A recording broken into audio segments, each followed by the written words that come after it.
Pois é, pessoal, tem alguns escândalos que estão dando um bafafá dentro da política brasileira. O governo Lula, ele está entrando na mira da oposição. A oposição está sabendo filtrar as brechas. A oposição está conseguindo convencer a maioria dos deputados, inclusive do Centrão, de que as ações da oposição são mais efetivas do que a ação do governo Lula. Tanto é que eles conseguiram as assinaturas para o PL da anistia. O problema é que hoje o governo Lula dominou os líderes, né? Que é o Hugo Mota, que é o Davi Alcolumbre, e o STF está do lado do governo Lula. Um dos escândalos que está mirando o governo Lula agora é o escândalo da INSS, das fraudes que aconteceram e foram fraudes bilionárias, né? Que o pessoal aproveitou de uma brecha na lei e foi lá e falsificou assinaturas e fizeram aí várias fraudes, né, na Previdência. Mas o que acontece? Agora, os senadores estão convocando os ministros do Lula para descobrir mais dados. Para quê? Para abrir uma CPI. E se uma CPI for aberta, meu amigo, não vai sobrar pedra sobre pedra. Outro assunto que a gente vai discutir aqui também é o Conselho Federal de Medicina resolveu comprar briga com Alexandre de Moraes. Ficaram indignados com o fato de um oficial de justiça ter entrado dentro de uma UTI para intimar o Bolsonaro.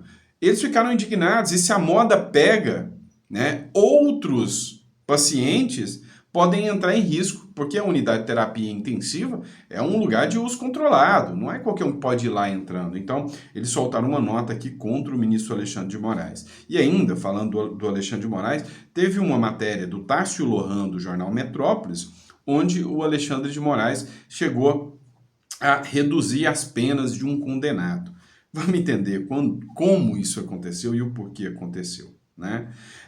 Também teve falas do Barroso, que foram amplamente questionadas pelo jornal Estadão. A gente começa a perceber que a mídia começa a bater de frente muito mais com o STF do que lá atrás.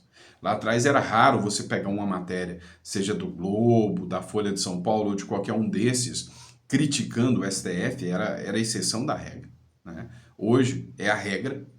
A maioria dos jornais começam a bater de frente, fazer críticas ao Lula e ao STF, mostrando fraqueza deles, né? Mas enfim, tem muita coisa que a gente vai ainda discutir com vocês aqui nesse editorial. E aí eu vou colocar um vídeo aqui do José Neumann de Pinto, um jornalista que é uma verdadeira lenda, né, do jornalismo no Brasil, e aí ele traz alguns, vamos dizer assim, comentários sobre o Alexandre de Moraes, tá bom? Mas bora entender tudo isso? Só não esquece de se inscrever no canal, curtir, compartilhar. Nós estamos querendo bater uma meta, 2 milhões de seguidores. Eu sei que a gente consegue chegar lá. Então, se você puder dar uma força pra gente, te agradeço muito, tá bom? Vamos lá, vamos começar com essa matéria aqui, ó. Matéria do Correio Brasiliense aqui para vocês. Eu sempre mostro aqui, pessoal, para que vocês estejam cientes da fonte, tá? Nenhuma matéria que eu traga para vocês não tem a fonte. Então, muitas pessoas falam, mas por que você mostra na tela? Não, é para que vocês vejam que tem a fonte, né? E se você quiser me questionar e lá analisar a matéria, você tem a fonte. Eu quero fazer um trabalho jornalístico, né? Eu não sou jornalista, mas um trabalho sério aqui com vocês. Vamos lá. Senadores se mobilizam por convocação de Carlos Lupe para explicar fraudes do INSS. O senador Messias de Jesus, que é do Republicanos, protocolou nessa quinta-feira um requerimento da Comissão de Assuntos Sociais do Senado Federal, solicitando a convocação do ministro da Previdência Social, Carlos Lupe, para prestar esclarecimentos sobre as recentes denúncias de fraudes bilionárias no âmbito do Instituto Nacional de Seguro Social. De acordo com requerimentos, os prejuízos causados ultrapassam uma marca de 6 bilhões de reais. É inequívoco que a oposição vai correr atrás de assinaturas para uma CPI. E aí você vai me falar, mas doutor Sandro, de novo mais uma CPI vai acabar em pizza. Não, não vai. Você pode ter certeza, chutei aqui. Você pode ter certeza que algumas CPIs elas têm efeitos desastrosos. Uma CPI que teve um efeito desastroso contra o Bolsonaro foi a CPI da Covid. O que saiu de matéria na mídia, o que saiu de conteúdo detonando o Bolsonaro na época da CPI da Covid não foi um ou dois, foram vários. E hoje, quando o assunto é mexer com aposentados, com velhinhos, meu amigo, aí o jogo já é outra história. Aí o bicho já pega. E aí, como o Lula já está com imagem de muito desgaste e a oposição está tendo um poder de alcance muito maior do que até a própria velha mídia, a oposição vai alcançar muito mais gente. E aí a imagem de desgaste do Lula é muito maior.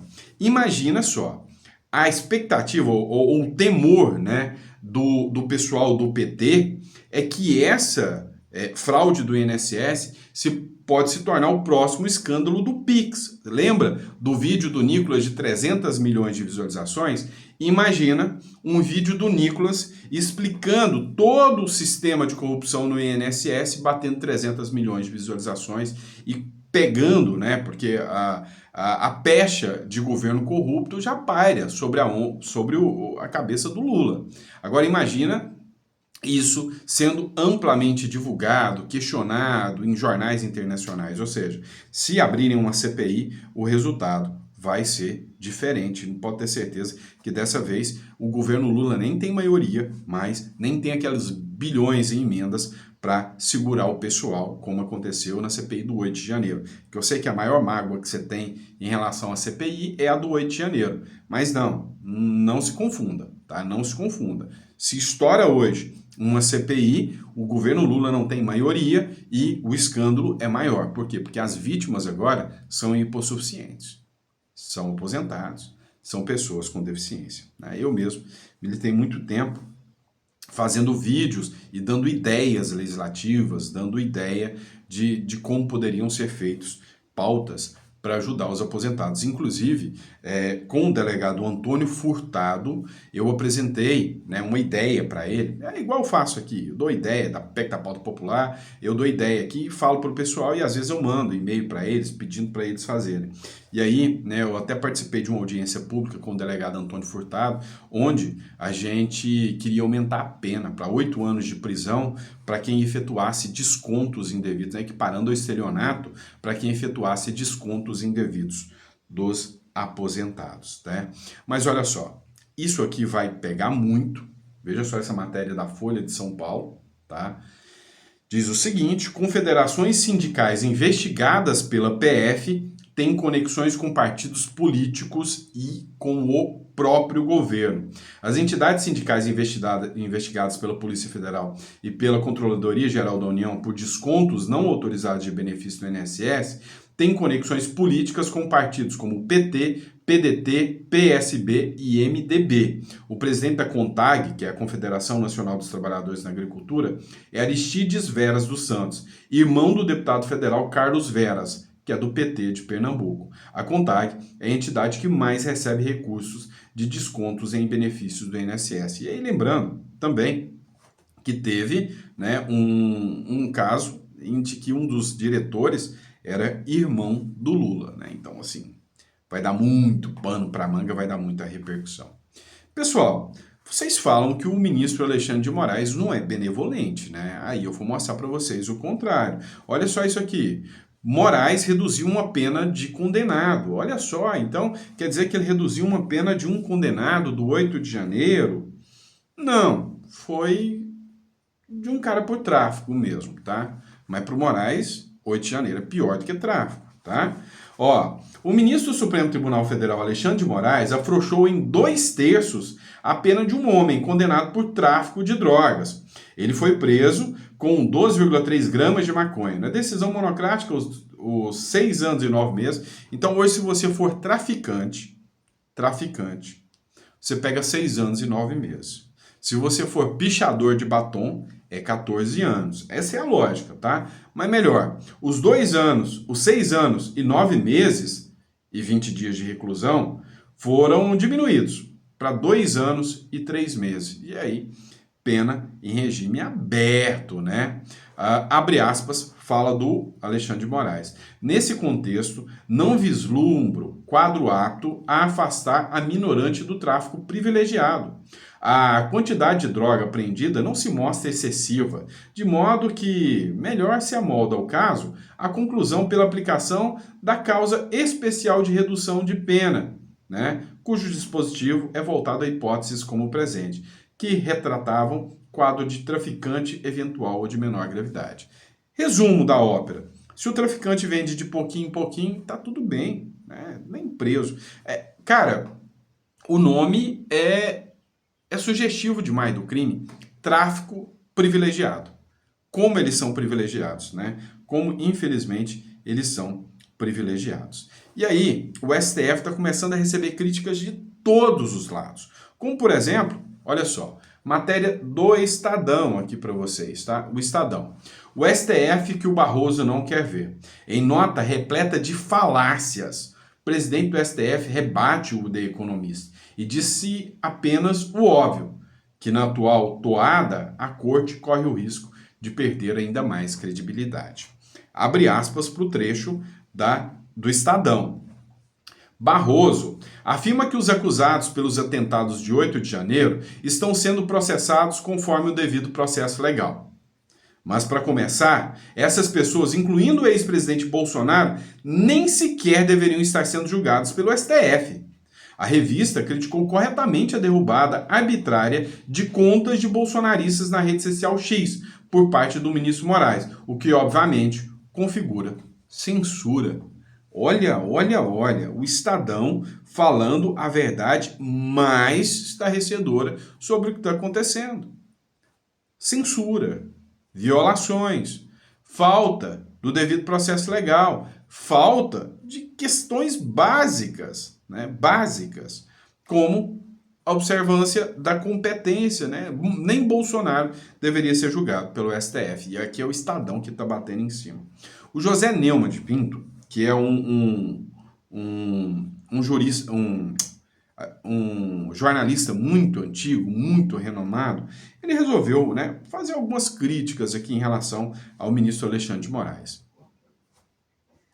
Qual é a diferença? Vou colocar aqui. A única coisa que eu queria entender era qual é a diferença do dinheiro que o Collor teria passado a mão em relação ao dinheiro.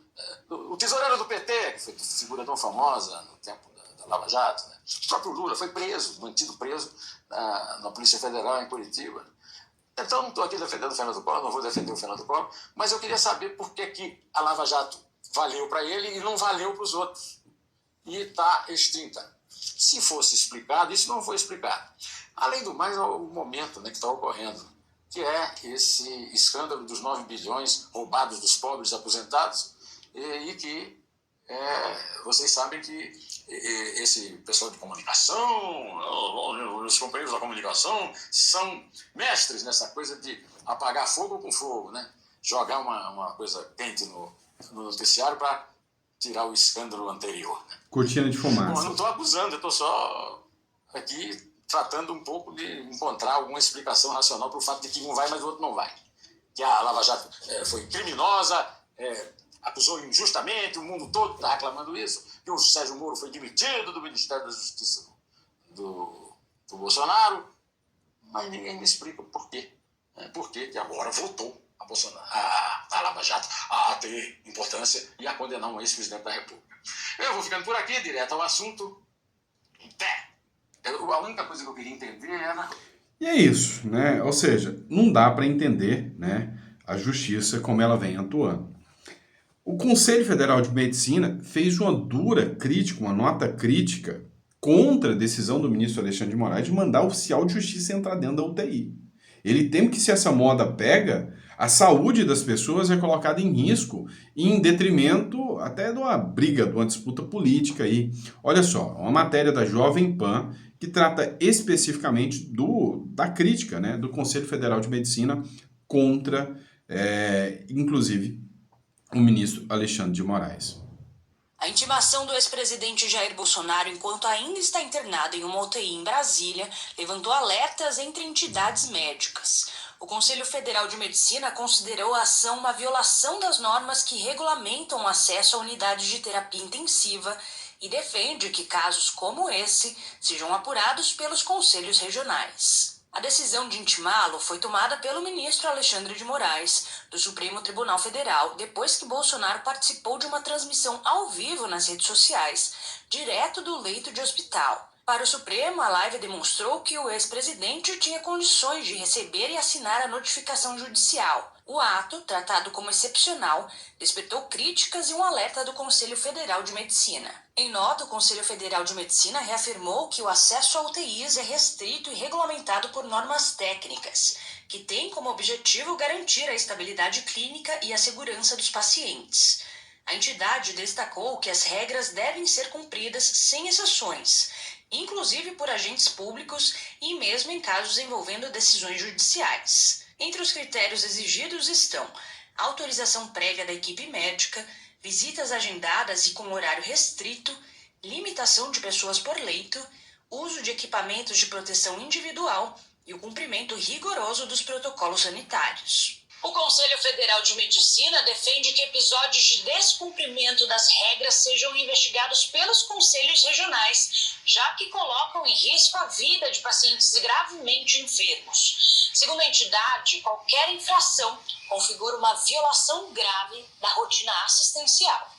O ex-presidente está internado desde o dia 12, após passar por uma cirurgia abdominal de alta complexidade e ainda não tem previsão de alta. A defesa... A situação do Bolsonaro não é simples. Houve uma piora do quadro de Bolsonaro depois dessa intimação.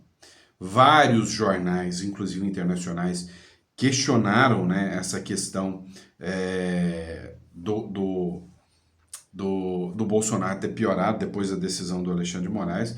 Foi amplamente questionado o Alexandre de Moraes por essa ação. Até o filho da Miriam Leitão, né, bateu em cima do Alexandre de Moraes, né, falando que era uma decisão, uma das piores decisões que o Alexandre de Moraes já tomou. Ou seja, o Brasil, né, assim, tá partindo para um rumo que não faz sentido você dar credibilidade ao Brasil. Vamos lá, matéria da Gazeta do Povo. Vitória, né? Vitória das famílias, vitória dos conservadores, vitória para o cidadão de bem. Gazeta do Povo, governo suspende premiação após crítica à cartilha sobre como esconder drogas da polícia.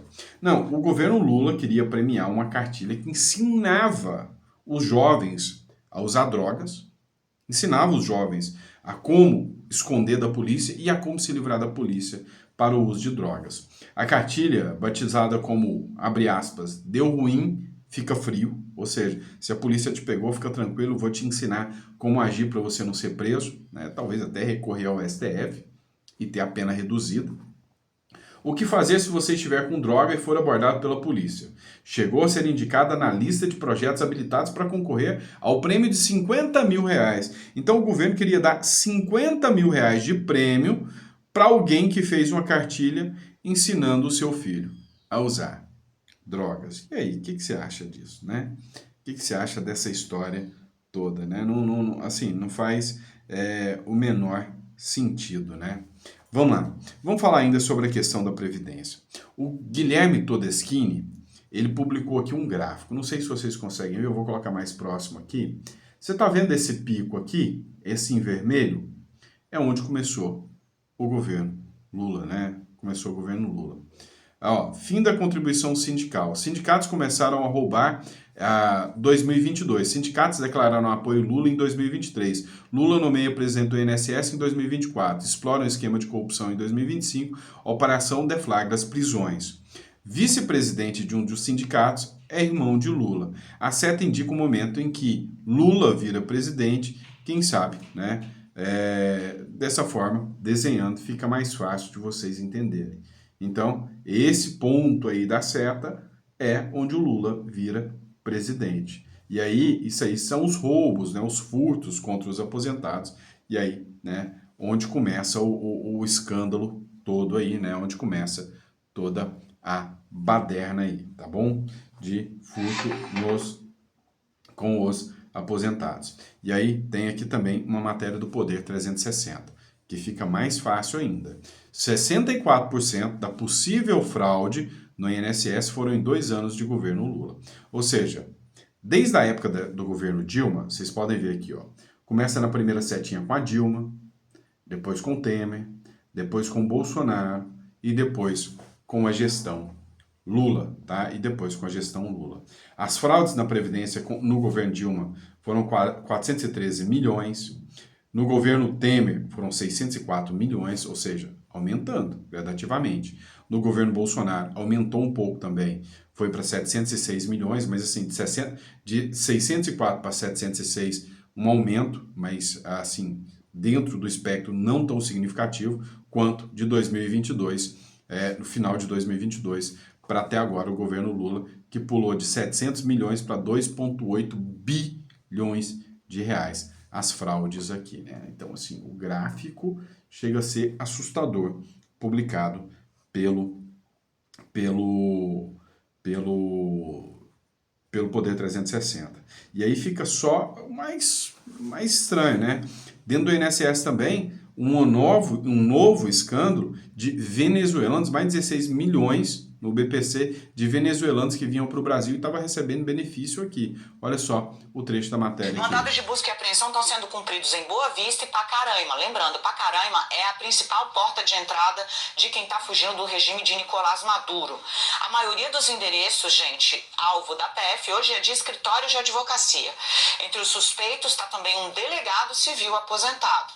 De acordo com as informações, o grupo cooptava idosos venezuelanos, incluía esses